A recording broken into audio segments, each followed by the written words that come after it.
What's the problem, Brett? Well, John, this is the Mount St. Vincent University campus here, and the course is being run slated to begin in the fall. And it is a course dealing with residential schools in Canada and the Indigenous people who lived through them. But as you said, it's being taught by a non-Indigenous professor. Now, this professor is very accomplished and very qualified academically to talk about this topic.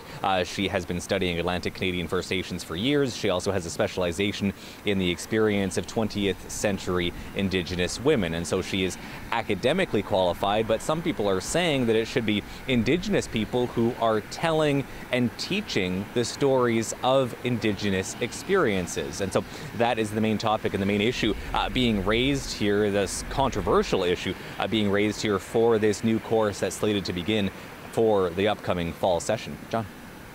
So let's talk about reaction. What are people saying, Brett?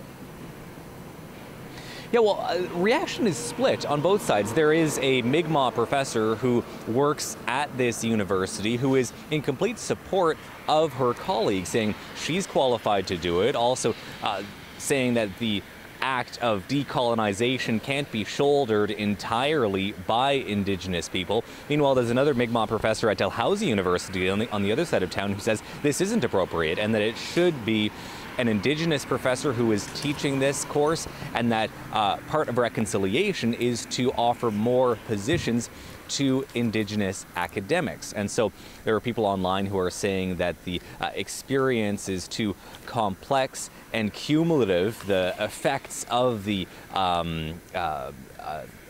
effects of just the years of treatment of Indigenous people needs to be shared by Indigenous people and taught by Indigenous people at universities like this. So as for our resolution, looking forward, there's going to be a meeting happening here at the university later on this week. They're going to bring together Indigenous staff members as well as Indigenous faculty members with this professor, discuss what the best way forward is for everyone. John? Thanks for this, Brett. CBC's Brett Ruskin in Halifax.